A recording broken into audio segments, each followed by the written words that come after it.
दोस्तों बहुत बहुत स्वागत है आप सभी का एक बार फिर से। जी हाँ दोस्तों, आज पूरे दिन की कई महत्वपूर्ण और बड़ी खबरें निकलकर सामने आ रही हैं। जानेंगे सभी खबरों को विस्तार से। तो दोस्तों, खबरों में आगे बढ़ने से पहले वीडियो को एक प्यार भरा लाइक जरूर कर दें और ताजा खबरों को जानने के लिए चैनल को सब्सक्राइब भी जरूर कर लें। तो देखते हैं पहली बड़ी खबर क्या निकल कर आ रही है। दोस्तों, आज की पहली बड़ी खबर निकल कर आ रही है जो कि कोविड-19 वैक्सीनेशन को लेकर है। जी आपको बता दें कि पीएम मोदी करेंगे देशव्यापी टीकाकरण अभियान का शुभारंभ, स्वास्थ्य कर्मियों से करेंगे बातचीत। जी हम बात करें कि कोरोना की रोकथाम के लिए शनिवार 16 जनवरी से देश में शुरू होने जा रहे टीकाकरण अभियान का उद्घाटन प्रधानमंत्री नरेंद्र मोदी करेंगे। सभी राज्यों और केंद्र शासित प्रदेशों में एक साथ शुरू होने वाले इस अभियान के लिए दोनों वैक्सीन देश भर में पहुंचाने का काम गुरुवार को भी तत्परता से जारी रहा। आपको बता दें कि प्रधानमंत्री कार्यालय द्वारा जारी बयान के अनुसार पूरे देश में एक साथ शुरू होने वाला यह अभियान विश्व का सबसे बड़ा टीकाकरण अभियान है। जन भागीदारी सिद्धांत पर आधारित इस अभियान के लिए सभी तैयारियां लगभग पूरी कर ली गई हैं। जी आपको बता दें कि पीएमओ के अनुसार शनिवार को सुबह 10:30 बजे प्रधानमंत्री वीडियो कॉन्फ्रेंसिंग के जरिए अभियान की शुरुआत करेंगे। पहले दिन देश भर में कुल 306 केंद्रों पर एक साथ टीकाकरण शुरू होगा। एक केंद्र में एक सत्र में लगभग 100 लोगों को ही टीका लगाया जाएगा। हालांकि कुछ सूत्रों के अनुसार प्रधानमंत्री पहले दिन टीका लगवाने वाले चुनिंदा स्वास्थ्य कर्मियों से वीडियो कॉन्फ्रेंसिंग से संवाद भी कर सकते हैं।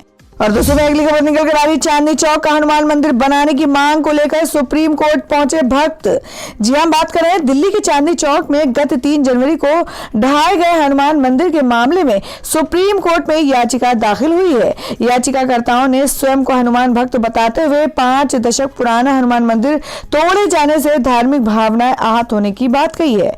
मंदिर तोड़ने को हरी झंडी देने वाले दिल्ली हाईकोर्ट के आदेश को चुनौती देते हुए याचिका में तोड़े गए हनुमान मंदिर को चांदनी चौक में ही सुंदरीकरण योजना के तहत दोबारा स्थापित करने की मांग की गई है।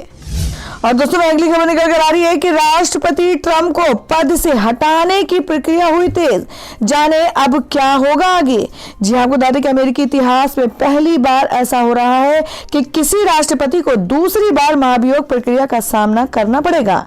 यही वजह है कि कैपिटल बिल्डिंग हिंसा के बाद मौजूदा राष्ट्रपति डोनाल्ड ट्रंप की मुश्किलें बढ़ गई हैं। उनके ऊपर दोबारा महाभियोग चलाने के लिए कई सदस्यों का समर्थन मिला है। अमेरिकी प्रतिनिधि सभा राष्ट्रपति ट्रंप के खिलाफ दूसरे महाभियोग प्रस्ताव को पास कर दिया है। इसके पक्ष में जहां 232 वोट पड़े, वहीं विपक्ष में 197 वोट पड़े थे। और दोस्तों, अगली खबर निकल कर आ रही है। आपको बता दें कि अन्ना हजारे ने पीएम मोदी को लिखा पत्र, बोले किसानों के मुद्दे पर दिल्ली में भूख हड़ताल करूंगा। जी हां, आपको बता दें कि सामाजिक कार्यकर्ता अन्ना हजारे ने गुरुवार को प्रधानमंत्री नरेंद्र मोदी को पत्रकार लिखकर कहा कि वे जनवरी के अंत में दिल्ली में किसानों के मुद्दे पर आखिरी भूख हड़ताल करेंगे। उन्होंने केंद्र के 3 कृषि कानूनों के खिलाफ दिल्ली की सीमाओं पर विभिन्न किसान संगठनों के साथ आंदोलन के बीच पीएम मोदी को ये चिट्ठी लिखी है। हजारे ने अपने खत में किसी तारीख का जिक्र नहीं किया है, लेकिन उन्होंने कहा है कि जनवरी महीने के अंत में वो किसानों के मुद्दे पर अपनी आखिरी भूख हड़ताल करेंगे। पिछले साल 14 दिसंबर को उन्होंने केंद्रीय कृषि मंत्री नरेंद्र सिंह तोमर को पत्र लिखकर आगाह किया था कि कृषि पर एमएस स्वामीनाथन कमेटी की सिफारिशें समेत उनकी मांगे नहीं मानी गई तो वो भूख हड़ताल करेंगे। तो दोस्तों, खबरों में आगे बढ़ने से पहले जान लेते हैं आज के माइंड को इसके सवाल को। आज का सवाल आपको बताना है कि भारत के प्रथम राष्ट्रपति राजेंद्र प्रसाद का जन्म कहाँ हुआ था।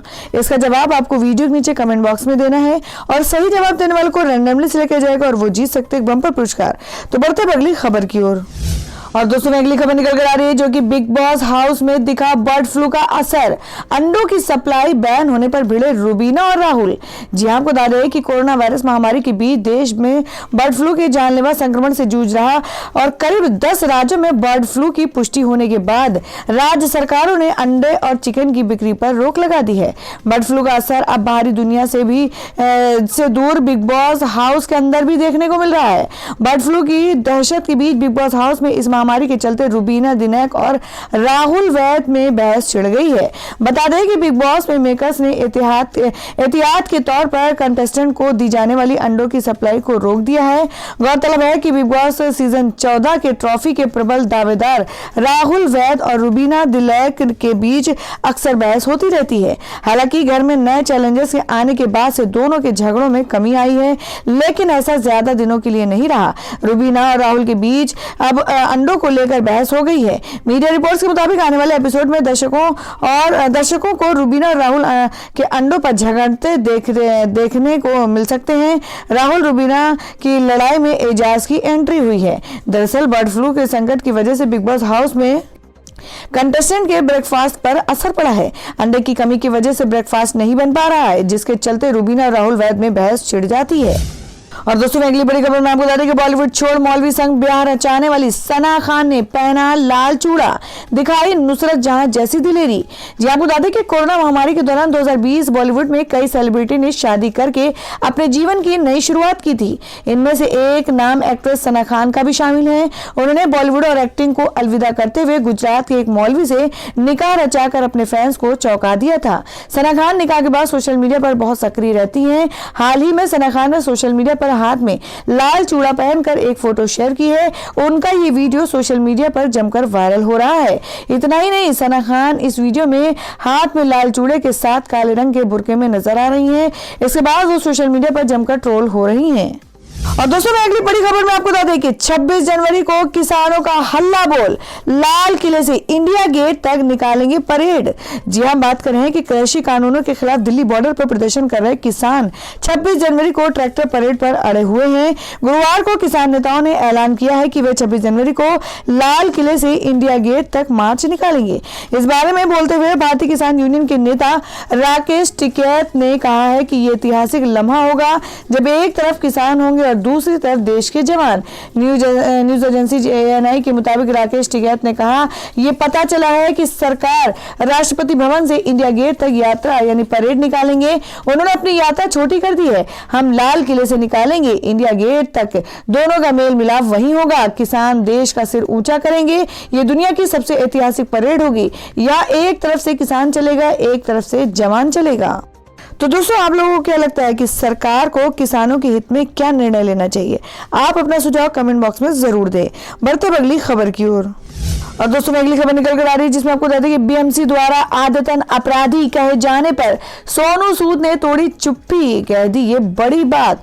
जी हां आपको बता दें कि प्रवासी मजदूरों के मसीहा बनकर सामने आए सोनू सूद हाल ही में एक विवाद में फंस गए हैं। अभिनेता सोनू सूद पर मुंबई नगर निगम ने अवैध निर्माण का आरोप लगाया था, जिसे BMC कोर्ट में लेकर गई थी। इसके बाद BMC ने सोनू सूद को आदतन अपराधी बता दिया था।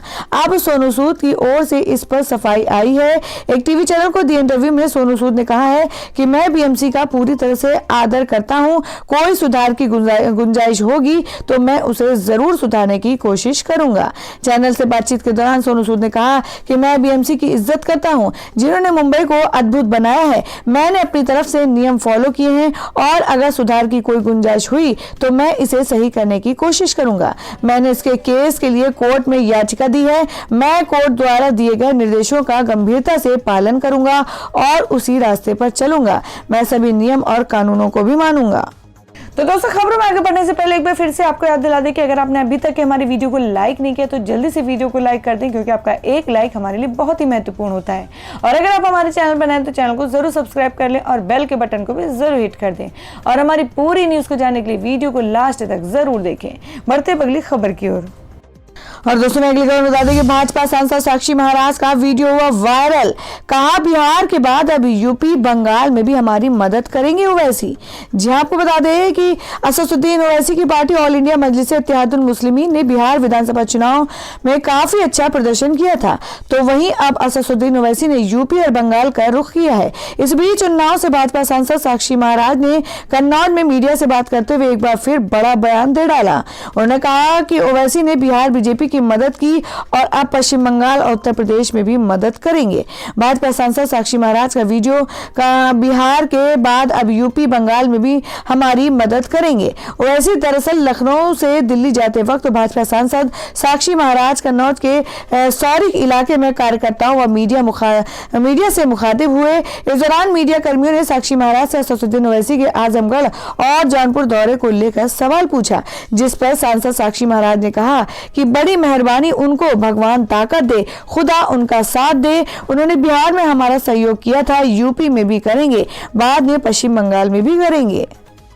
और दोस्तों अगली खबर में बता दें कि अमेरिका के नए राष्ट्रपति की दो टूक, ट्रंप के इशारे पर तख्ता पलट की कोशिश, कहा नहीं बख्शे जाएंगे दंगाई। जी हम बात कर रहे हैं कि 6 दिसंबर को अमेरिकी संसद पर हमला पूरी तरह से सुनियोजित और नई चुनी हुई सरकार को बेदखल करने के लिए की थी। ये बयान दिया है 20 जनवरी को शपथ लेने वाले अमेरिका के नए राष्ट्रपति जो बाइडेन ने इतना ही नहीं कहा, डोनाल्ड ट्रंप को आड़े हाथों लेते हुए बाइडेन ने साफ कहा है कि अमेरिकी लोकतंत्र से खिलवाड़ करने वाली किसी भी सूरत में बख्शे नहीं जाएंगे। 20 जनवरी को राष्ट्रपति पद के लिए गोपनीयता का शपथ लेने जा रहे हैं। जो बाइडेन ने अपने ट्वीट में वर्तमान राष्ट्रपति डोनाल्ड ट्रंप को जिम्मेदार ठहराते हुए जोरदार हमला बोला है। जो बाइडेन ने अपने ट्वीट में लिखा कि अमेरिकी संसद पर हमला राजनीतिक चरमपंथी और घरेलू आतंकियों ने किया है, जिसके बाद सवाल उठ रहे हैं कि आखिर जो बाइडेन ने किसे आतंकी कहा है। और दोस्तों मैं बता दें कि सिग्नल ऐप बेहतर सर्विस के लिए करेगा बड़े पैमाने पर भर्तियां, महज 7 दिन में हासिल की 62 गुना बढ़ोतरी। जी हम बात करें कि इंस्टेंट मैसेजिंग ऐप व्हाट्सएप की प्राइवेसी पॉलिसी पर खड़े हुए विवाद से एक दूसरे मैसेजिंग ऐप सिग्नल को अप्रत्याशित ग्रोथ हासिल हुई है। सिग्नल ऐप को पिछले एक सप्ताह में 1.78 करोड़ बार डाउनलोड किया गया है। सिग्नल ऐप की कंट्रोलिंग फाउंडेशन के प्रमुख ने कहा है कि हम अपने ग्राहकों को बेहतर सुविधाएं उपलब्ध कराने के लिए बड़े पैमाने पर भर्तियां करने की योजना बना रहे हैं। बता दें कि व्हाट्सएप ने अपनी प्राइवेसी पॉलिसी में कुछ बदलाव किए हैं। इनके मुताबिक व्हाट्सएप अपने यूजर्स का डाटा फेसबुक और इंस्टाग्राम के साथ साझा करेगा। और दूसरी अगली खबर में जान लेते हैं क्या देश भर में सोने और चांदी का ताजा भाव। जी हमको बता दें कि गोल्ड की कीमतों में आज भी आई गिरावट, चांदी हुई सस्ती, जाने क्या है नए भाव। जी हम बात करें भारतीय बाजारों में बृहस्पतिवार यानी 14 जनवरी 2021 को गोल्ड के भाव में गिरावट दर्ज की गई है।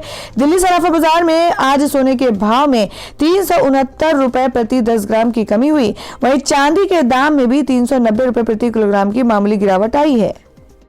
और अब जान लेते हैं क्या है देश भर में मौसम के ताजा हालात। जी आपको बता दें कि दिल्ली में 2 डिग्री पहुंचा तापमान। उत्तर भारत में ठिठुरन भरी ठंड से अभी नहीं मिलेगी राहत, जाने मौसम विभाग का क्या है अलर्ट। जी हम बात करें कि राजधानी दिल्ली समेत पूरे उत्तर भारत में कड़ाके की ठंड जारी है। मौसम विभाग के अनुमान के मुताबिक अगले 2 दिनों तक ठंड से राहत मिलने के कोई आसार नहीं है, बल्कि ठंड का कहर और बढ़ सकते हैं। IMD ने बताया कि शुष्क मौसम और उत्तर पश्चिम हवाओं की वजह से देश के उत्तर पश्चिम हिस्सों की ज्यादातर इलाकों में अगले 3 दिन तक न्यूनतम तापमान सामान्य से कम रहने की संभावना है। तो दोस्तों ये थी अब तक की सभी बड़ी खबरों की अपडेट्स। टुडे ब्रेकिंग न्यूज और लेटेस्ट खबरों को देखने के लिए हमारे चैनल को सब्सक्राइब जरूर कर लें, वीडियो को लाइक और शेयर भी जरूर कर दें अपने दोस्तों और रिलेटिव्स के साथ। तो दोस्तों फिर मिलेंगे काम की खबरों और सरकारी योजनाओं की एक और नई वीडियो के साथ। तब तक के लिए धन्यवाद दोस्तों।